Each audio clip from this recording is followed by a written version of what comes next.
My whole swag is Scarborough, man. My whole swag is Scarborough. The way I spit, the way I talk to you, you know, my attitude, my temperament is from Scarborough, you know, watching OGs. You know what I mean?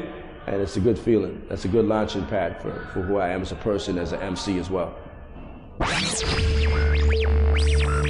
First recording, actual recording, signed, sealed, delivered was Let Your Backbone Slide. Came out in 1989. Got my record deal for performing on Electric Circus. Stevie B and LMR Records just happened to be in the building while I performed. I came out with the black tuxedo. I killed it.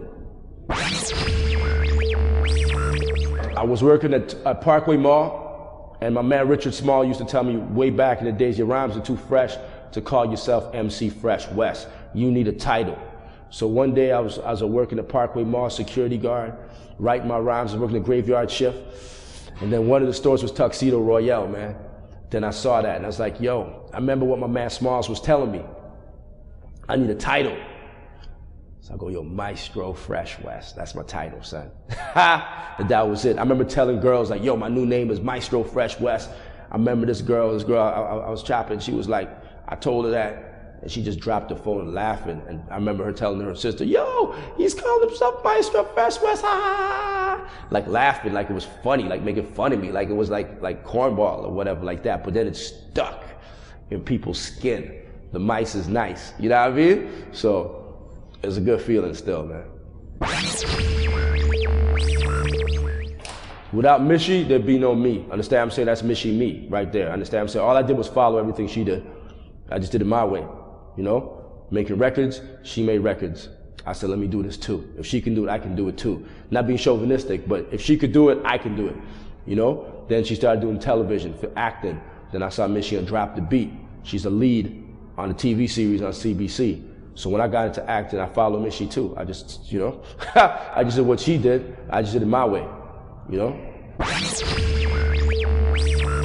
There's no industry. That's probably one of the hardest things.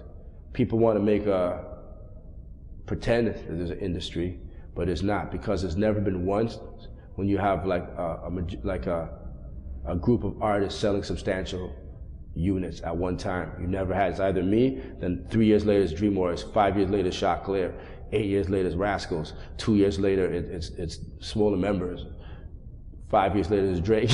You know what I'm saying? There's never been once when you have, like in America, where you can have like 5 or 10 MCs out at the same time selling substantial units.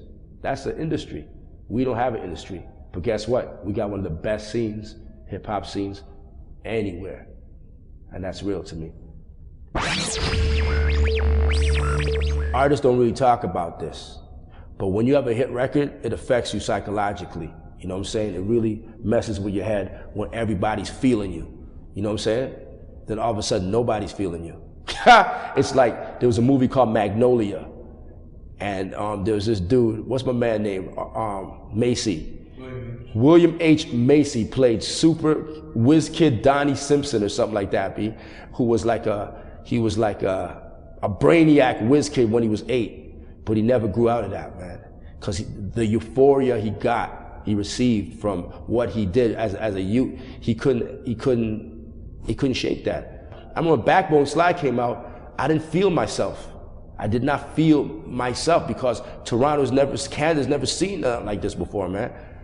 I felt numb for years. It's like, and then it goes away, and then you feel like, it's like you go through withdrawal. Like, I'm serious, B. Like, you know what I mean? Like, I never really messed with drugs or nothing like that, but I mean, I can see if you ain't a strong cat, this could cripple you, man. It could really cripple you. You gotta need a strong foundation, man, and the older I get, the more I really appreciate my folks. You know what I mean? Because you see a lot of artists get pissed off at this and that when things don't go their way and they start crying over spilt milk. Dude, I just dig into myself. I come out and say, stick to your vision. That's what I come out doing. You know what I mean? And know that the industry kind of wants you for 15 minutes of fame and then that's it. But the way I look at it, man, I work harder and longer than 15 minutes. So you have no choice but to get used to the face. I'm going to be here in different mediums. So it's not going to be necessarily MCing. Now you're going to see me acting now. You know, then you're gonna see me make a transition into other things, because to me, what I learned from hip hop as being an MC is transferable skills and habits. These transferable skills and habits taught me the importance of repetition. the importance of preparation and the confidence. Understand? That's what hip hop gave me.